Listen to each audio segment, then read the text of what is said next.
예수 그리스도로 우리 하나님 말씀 증거하겠습니다. 요한복음 21장 먼저 우리 15절에서부터 19절까지 같이 보시겠습니다. 요한복음 21장 15절에서부터 19절 같이 읽겠습니다. 저희가 조반 먹은 후에 예수께서 시몬 베드로에게 이르시되 요한의 아들 시몬아 네가 이 사람들보다 나를 더 사랑하느냐 하시니 가로되 주여 그러하오이다. 내가 주를 사랑하는 줄 주께서 아시나이다. 가라사대 내 어린 양을 먹이라 하시고 또 두 번째 가라사대 요한의 아들 시몬아 네가 나를 사랑하느냐 하시니 가로되 주여 그러하오이다. 내가 주를 사랑하는 줄 주께서 아시나이다. 가라사대 내 양을 치라 하시고 세 번째 가라사대 요한의 아들 시몬아 네가 나를 사랑하느냐 하시니 주께서 세 번째 네가 나를 사랑하느냐 하심으로 베드로가 근심하여 가로되 주여 모든 것을 아시오매 내가 주를 사랑하는 줄을 주께서 아시나이다. 예수께서 가라사대 내 어린 양을 먹이라.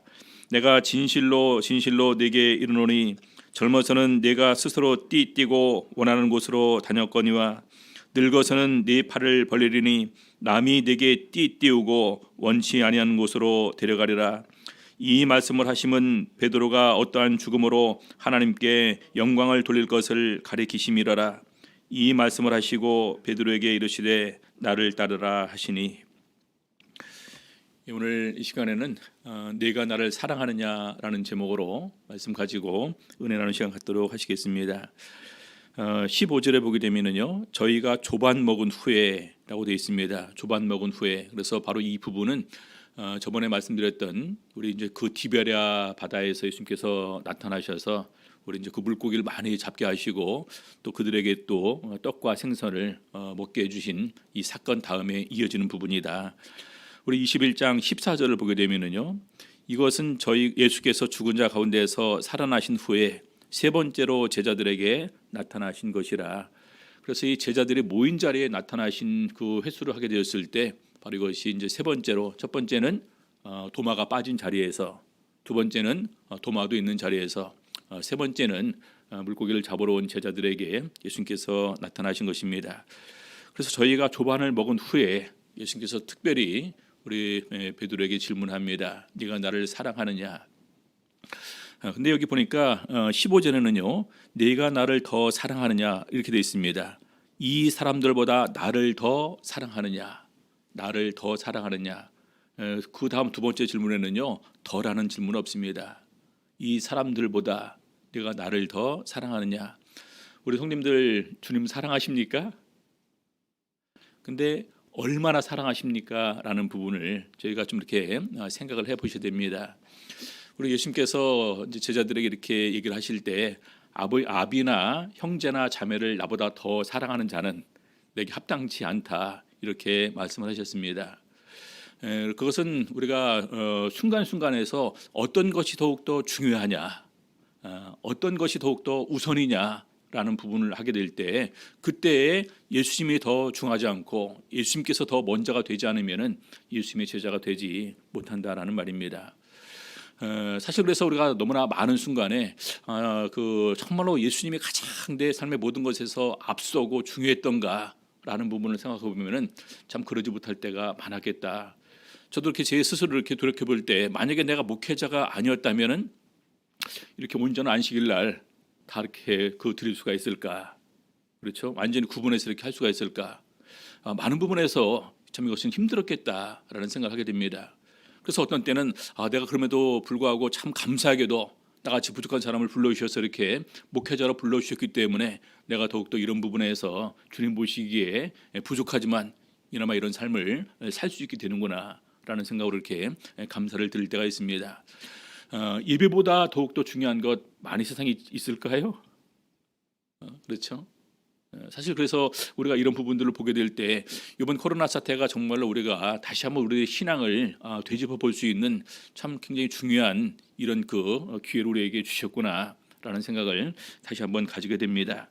그래서 먼저 생각할 것은 내가 주님을 얼마나 사랑하느냐, 정말로 예수께서 말씀하신 것처럼 더 사랑하느냐라는 질문에 우리는 어떻게 답할 것인가라는 생각을 해볼 수가 있어야 됩니다. 그리고 두 번째는요, 어떻게 사랑하냐라는 문제입니다. 어떻게 사랑하느냐. 두 번째 질문에 보니까요, 내 양을 치라 그러셨습니다. 치라라는 것은 바로 이제 그 좋은 꼴을 먹게 해주면서 양이 건강하게 하시도록 도와주는 역할을 이렇게 이제 하는 것인데, 바로 그런 역할을 감당하기 위해서 우리가 어떻게 예수님을 사랑하면서 사는 삶을 살 것인가, 몇 가지를 이렇게 얘기를 하고 있습니다.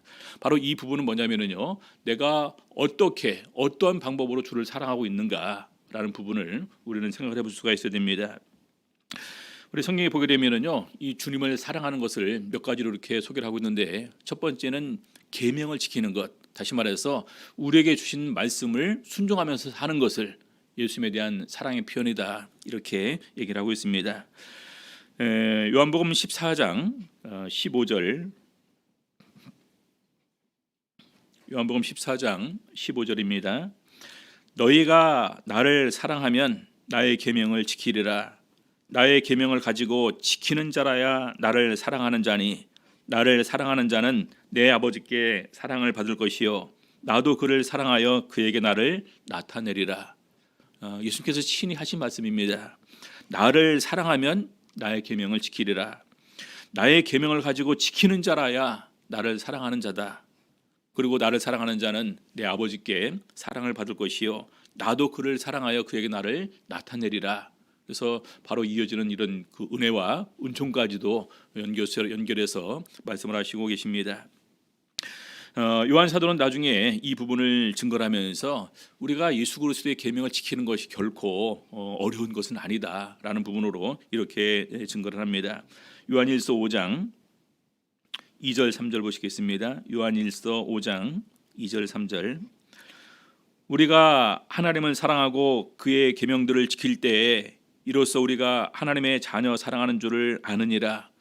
하나님의 우리에 대한 사랑을 깨달을 때 더욱더 우리도 하나님의 사랑을 이 세상에서 실천하는 삶을 살 수가 있게 되는데, 바로 그의 계명들을 실천하게 될 때 하나님께서 우리를 얼마나 사랑하시고 얼마나 크신 은총으로 얼마나 큰 구원으로 우리를 갖다가 인도하셨구나라는 이런 사실을 깨닫게 됩니다.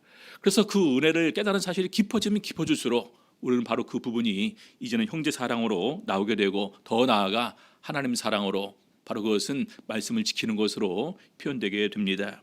그래서 3절 보니까요, 하나님을 사랑하는 것은 이것이니 우리가 그의 계명들을 지키는 것이라.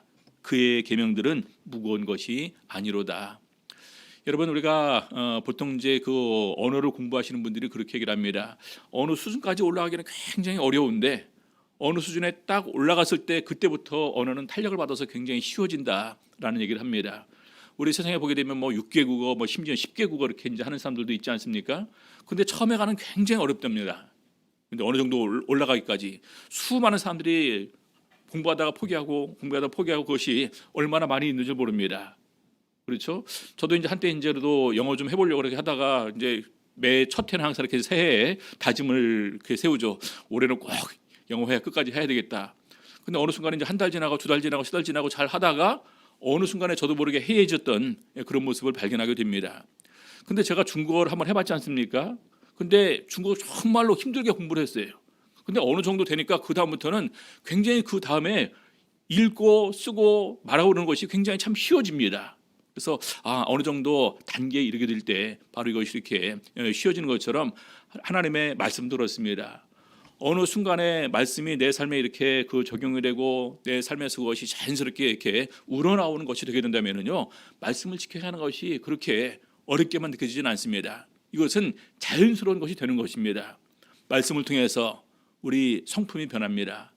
말씀을 통해서 하나님 앞에서 새로운 피조물로서 새로운 인격이 형성이 되게 됩니다. 말씀을 통해서 저절로 내 주변의 수많은 사람들과 말씀 중심의 인간관계를 새롭게 맺어지게 됩니다. 그러면 쉬워지는 겁니다. 그렇죠? 그래서 우리 요한 사도는 이것이 무거운 것이 아니다.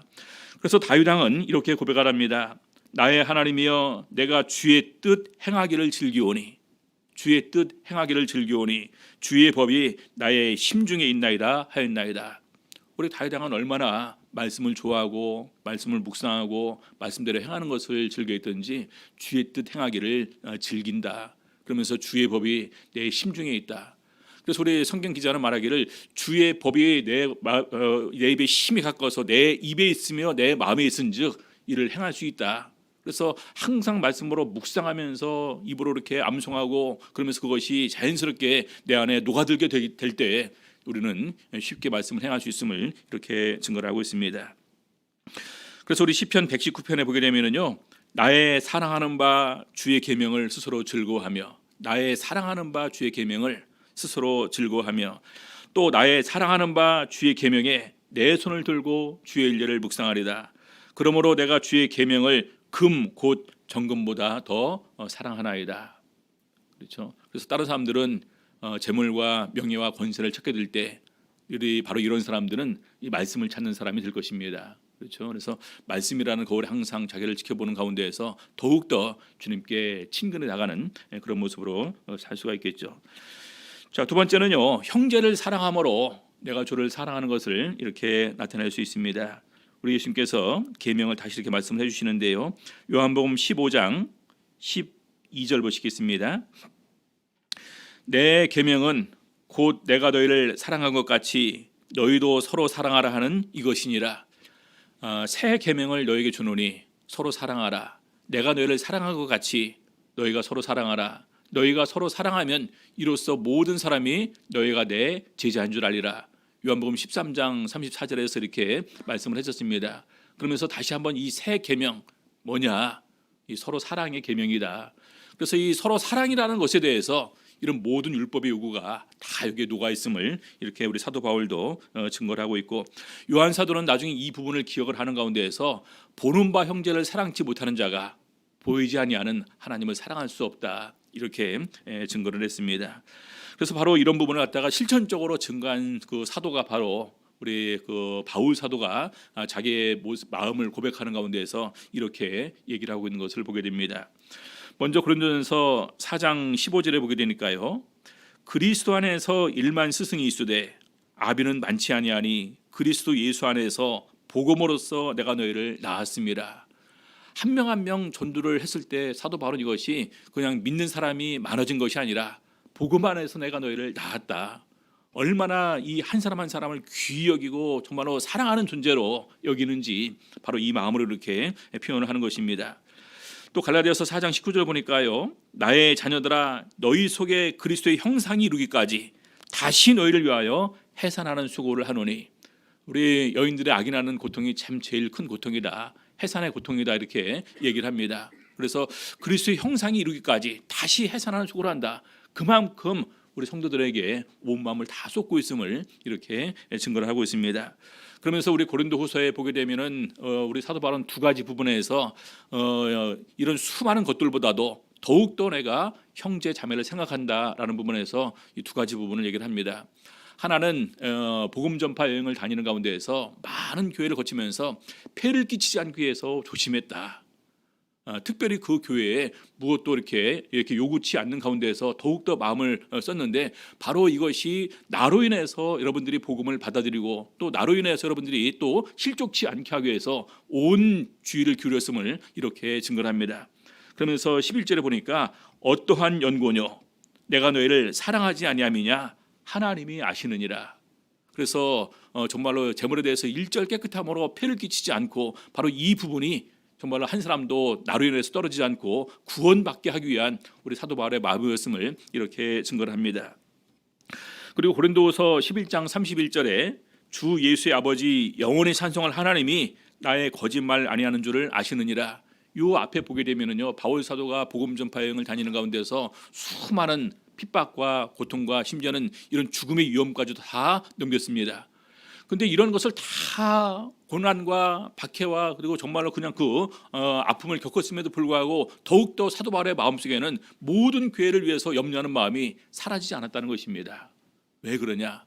오히려 더욱더 바로 내가 복음 전하면서 구원받은 영혼이 하나님 앞에 바르게 서는 것이 더욱더 내 마음을 쓰는 부분이었다. 그러면서 나의 거짓말 하지 아니하는 것을 하나님께서 아신다, 이렇게 증거를 하고 있습니다. 여러분들 우리가 만약에 그 성도들에 대해서 정말로 마음을 쓰고 정말로 내 온 마음을 주고 정말로 그 사람이 잘 되기를 바라는 이런 마음을 이렇게 얘기하는 가운데에서 내가 정말로 우리 형제에 대해서 우리 자매에 대해서 우리 교회에 대해서 이런 마음을 가지고 있는 것을 우리 주님께서 아십니다. 이렇게 고백할 수 있으면 얼마나 좋을까요? 그래서 우리 사도 바울은요 바로 그런 고백을 하고 있습니다. 자기의 아픔은 아무것도 아니라는 거예요. 심지어 자기의 생명의 위협도 아무것도 아니라는 것입니다. 이런 것보다 항상 더 마음에 눌리는 것은 온 교회를 위해서 염려하는 것이다라는 것입니다. 우리 많은 분들이 지금 교회를 걱정하고 있습니다. 이 사태가 오래 되게 되면은 많은 사람들이 예배에 대해서 마음이 이렇게 희박해질 텐데, 이것이 끝난다 할지라도 예배 참석률이 많이 줄 텐데, 정말로 이런 걱정하는 사람이 과연 몇이나 될까요? 그렇죠? 그래서 이런 부분에서 적어도 우리 그 성직자 직무임원들은 바로 또 이제 소그룹장 정도는 이런 부분의 고민을 우리는 같이 이렇게 함께 공유할 수 있어야 되고, 사실 우리 전 성도가 우리 모두가 예수 그리스도의 몸을 이루는 한 교회입니다. 정말 이런 부분을 위해서 우리가 염려할 수가 있어야 될 것입니다. 그래서 진정으로 우리가 한 마음으로 진실한 마음으로 서로가 갖다가 이렇게 서로 사랑하는 이런 마음을 우리 바로 이제 주님을 사랑하는 마음으로 표현할 수 있습니다. 자, 세 번째는요, 주의 성소를 사랑하는 것입니다. 우리 성경에 보게 되면은 예루살렘을 사랑한다 이렇게 표현되어 있는데, 예루살렘은 바로 교회가 성전이 있는 곳이고, 이 성전은 교회이고, 교회는 예수 그리스도의 몸이고, 오늘 우리를 바로 이렇게 또 교회로 이렇게 얘기를 합니다. 그래서 바로 교회를 사랑한다는 것, 우리 모임은 사랑하고 우리 모든 성도들을 함께 사랑하는 의미도 포함되는 것인데요. 시편 65편 4절 보시겠습니다.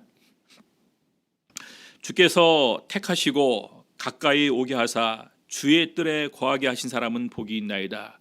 주께서 택하시고 가까이 오게 하사 주의 뜰에 거하게 하신 사람은 복이 있나이다.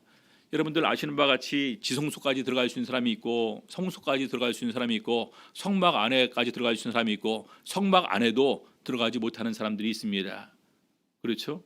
자, 그래서 여기 보니까 주의 뜰에 거하게 하신 사람은 복이 있나이다. 성전 안뜰과 성전 바깥뜰 이런 부분까지 들어올 수 있게 허락받는 사람이 참 복이 있다.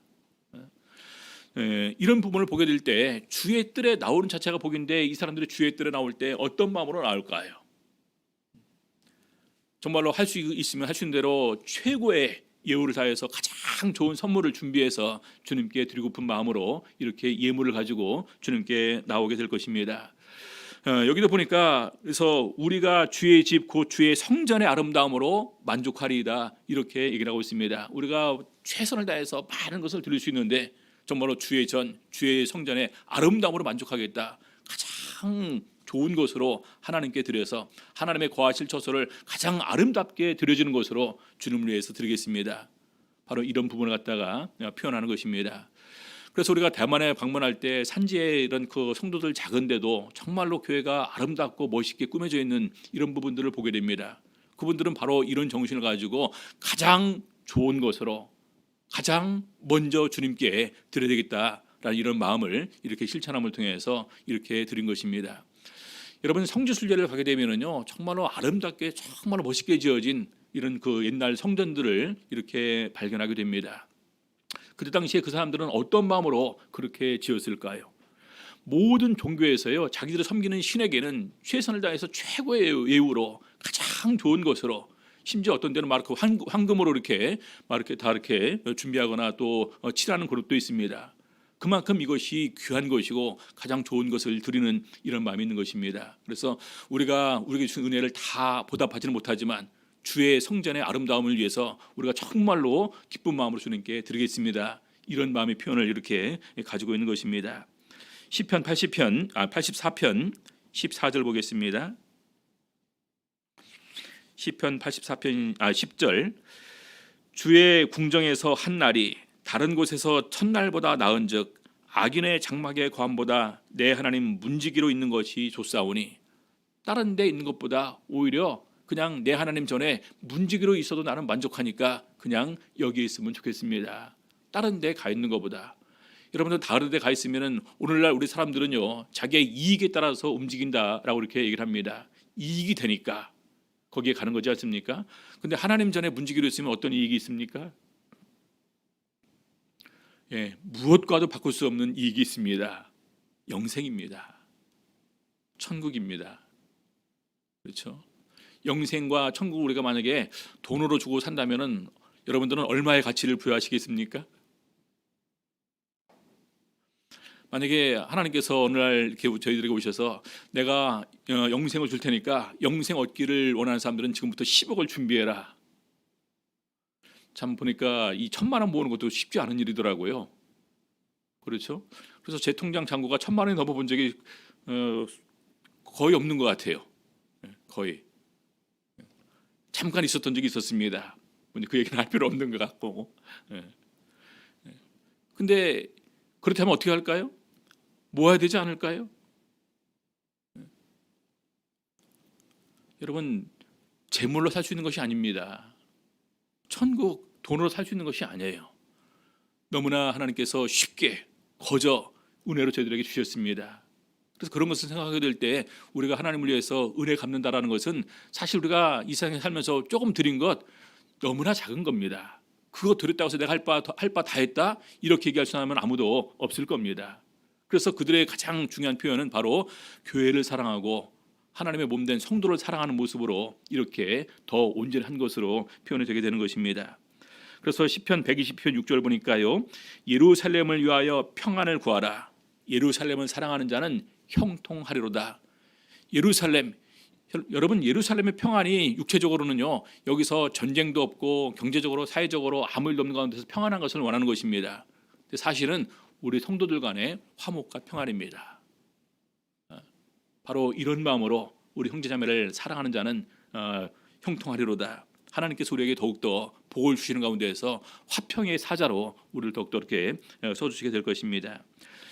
자, 네 번째는요, 주를 위해 소유를 바치는데, 여러분, 우리 주님의 은혜에 보답하는 가운데에서 얼마를 드릴 수 있겠습니까? 어느 순간에 우리가 성찬헌금을 드릴 때도 많은 부분에서 우리가 너무나 이렇게 그 습관화, 형식화되지 않았는가 생각을 합니다. 그렇죠? 그냥 봉투에 그냥 넣어서 이렇게 가볍게 쉽게 생각하면서 이렇게 넣는데, 사실 그 순간에 고민하지 않습니까? 얼마를 넣을까? 여러분, 성찬은 너무나 귀한 것이지 않습니까? 예수 그리스도의 몸과 피에 참여하는 가운데에서 우리에게 영생을 주시고 마지막 날 부활의 증거를 주시고 또 우리 안에 거하시는 동거의 약속이 거기에 있습니다. 근데 그것도 많은 부분에서 습관이 되어 있습니다. 예전에 한 그 일반 교회에서 여름 성경학교를 하는데 여름 성경학교 마지막 시간에 헌금을 합니다. 근데 어린 아이가 보니까 굉장히 모범생이고 착실하고 그거 잘 따라하는 아이인데 걔가 헌금할 때 보니까 돈이 아니라 종이를 넣는 것이라는 것입니다. 그래서 교사가 생각하기를 쟤는 성실하는데 왜 종이를 넣을까? 깜빡 잊고 준비를 안 해서 어색하니까 저렇게 넣었을까?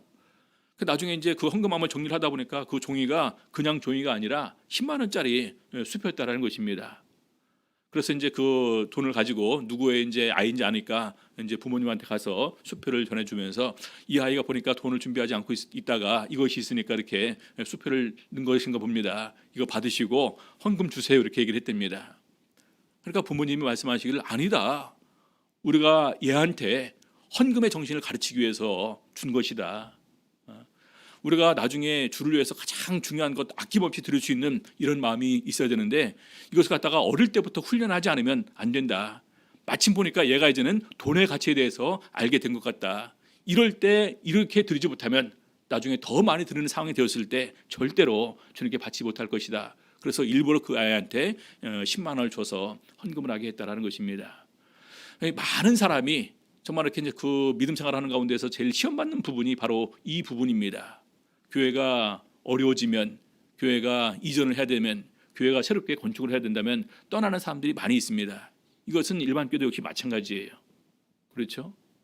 그래서 바로 이런 부분을 보면서 예수님께서 말씀하십니다. 얼마나 바칠 수 있냐, 주를 위해서 얼마나 드릴 수 있냐, 이 부분을 먼저 헤아려 보라는 것입니다.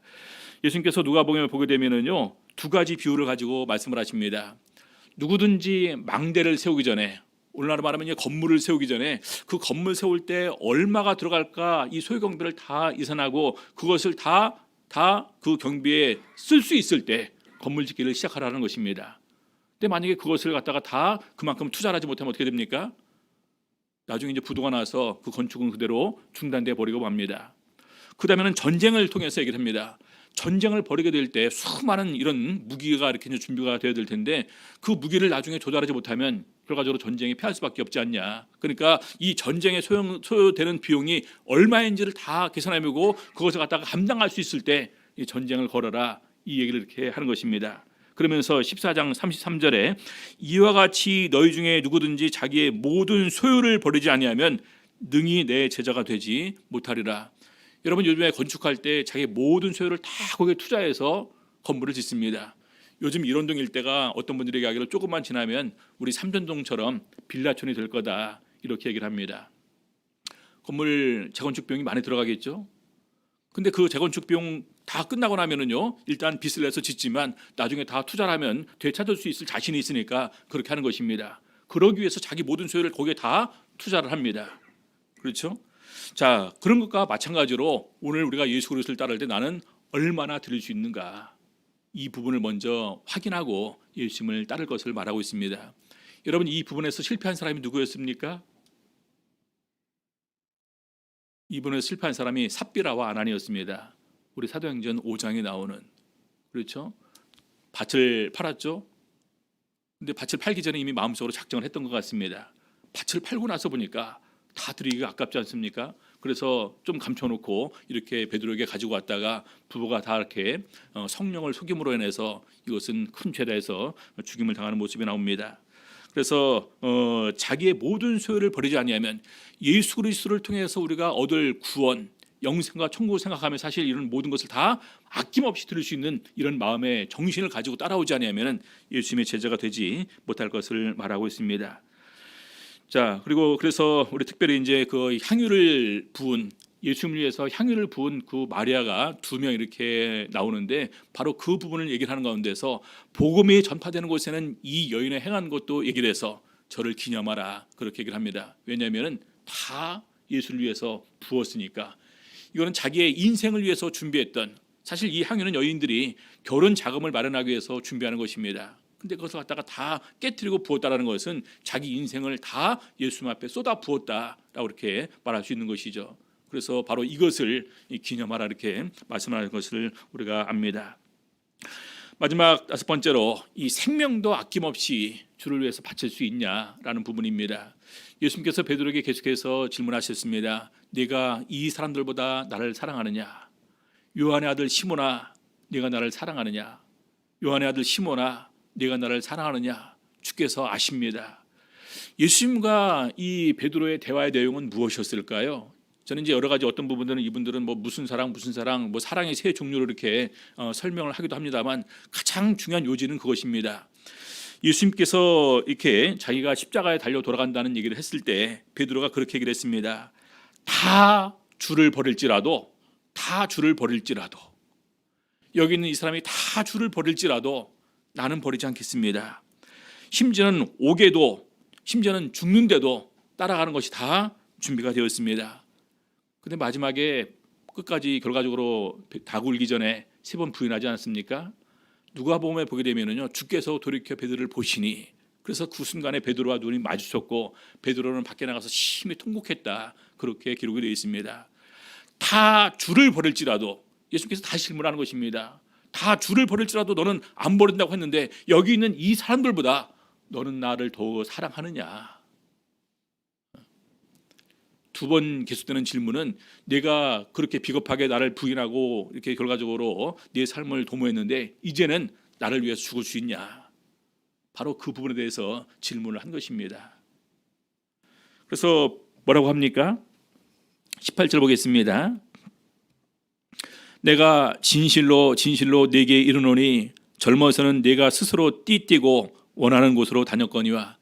젊었을 때는요, 베드로가 원하는 곳 다 자기가 원하는 곳으로 갈 수 있다는 것입니다. 근데 늙어서는 네 팔을 벌리리니, 팔을 벌린다라는 것입니다. 그리고 뭐라고 되어 있습니까? 남이 내게 띠띠우고 원치 아니하는 곳으로 데려가리라. 띠라는 것은 자기 힘대로 말하는 것입니다. 근데 남이 내게 띠띠우고, 이것은 베드로의 힘을 갖다가 베드로가 원하는 것이 아니라 남의 의지를 가지고 남의 뜻대로 베드로를 끌어갈 것을 말하는 것입니다. 이것이 어떠한 내용이었냐? 19절 보겠습니다. 이 말씀을 하심은 베드로가 어떠한 죽음으로 하나님께 영광을 돌릴 것을 가리키심이라라. 이 말씀을 하시고 베드로에게 이르시되 나를 따르라 하시니. 그래서 베드로에게 이미 어떠한 죽음으로 하나님께 영광 돌릴 것을 예수님께서 가르쳐 주셨습니다. 마지막에 어떻게 죽는다고요? 두 팔을 벌리고 죽는다라는 것입니다. 두 팔을 벌리고. 이것도 베드로가 처음에는 이렇게 이제 베드로의 뜻이 아니었는데 나중에 이제 다시 그 하나님께서 그를 갖다가 이렇게 그쪽으로 인도해서 그를 갖다 이런 죽음으로 모르셨다라는 것입니다. 우리 쿠오바디스라는 영화를 우리가 다 예전에 이렇게 보신 적이 있었을 것입니다. 로마 황제 네로가 로마를 이렇게 불을 태우고 그 책임을 기독교인들에게 전가를 했습니다. 수많은 기독교인들이 잡혀서 뭐 짐승에게 심지어는 불에 타서 또 십자가에 묶여서 이렇게 죽음을 당했습니다. 그럴 때 많은 사람들이 로마에 있던 베드로에게 당신은 정말로 로마를 떠나서 살 길을 도모해라. 그래서 로마가 성도들이 간청을 하니까 베드로가 떠나서 나오다가 언덕에서 주의 사자를 만납니다. 주여 어디로 가시나이까? 쿠오바디스 도민에. 그러니까 주의 사자가 나는 네가 버리고 온 내 양들을 위해서 죽으러 간다. 그래서 다시 가서 베드로가 잡히게 되었고 베드로도 역시 똑같이 십자가 처형을 당하게 되었습니다. 그때 베드로가 요청을 하죠. 내가 어떻게 주님과 똑같은 모습으로 십자가 처형을 당할 수 있냐? 나는 거꾸로 매달아 달라. 그래서 십자가 처형 반대로 머리가 아래로 내려오는 십자가 처형을 당하게 되는데 그때 자연스럽게 원하지 않아도 두 팔을 벌리고 십자가형을 당하는 이런 죽음을 이렇게 맞이하게 되는 것입니다. 여러분들 다 아시는 바와 같이 가룟 유다를 제외한 모든 11제자는 다 마지막 다시 순교하는 가운데에서 목숨을 주님께 드리는 가운데에서 이렇게 맞이했습니다. 주의 은혜의 복음 증거하는 일을 이렇게 하는 가운데에서 마지막을 그렇게 장식을 했습니다. 어떻게 그렇게 그럴 수가 있었을까요? 여러분 가장 중요한 것은 부활입니다. 부활을 친히 목격을 했습니다. 죽음으로 끝나는 것이 아니라 죽음 이후에 부활이 있다. 죽음 이후에 부활이 있다라는 것은 천국이 있다. 천국이 있다라는 것은 우리가 영원히 살 수 있다. 이런 부분에 확신이 있었고 성령을 받음을 통해서 그 확신은 이런 배가 되는 가운데서 그들은 아낌없이 이렇게 주를 위해서 사는 삶을 살 수가 있었다는 것입니다. 기본적으로 사도행전 5장 41절을 보니까요. 사도들은 그 이름을 위하여 능욕받는 일에 합당한 자로 여기심을 기뻐하면서 공의 앞을 떠나니라. 다시는 예수 이름으로 말하지도 말고 증거하지도 말라 하면서 채찍을 맞았습니다. 바로 주를 위해서 헌신할 때 당하는 이런 고난과 박해와 이런 그 희생을 그들은 더욱더 기뻐하는 가운데에서 그 자리를 떠났다. 바로 이것이 쌓여가는 가운데에서 나중에는 목숨도 아낌없이 주를 위해서 드릴 수 있는 그런 모습으로 나오게 된 것입니다.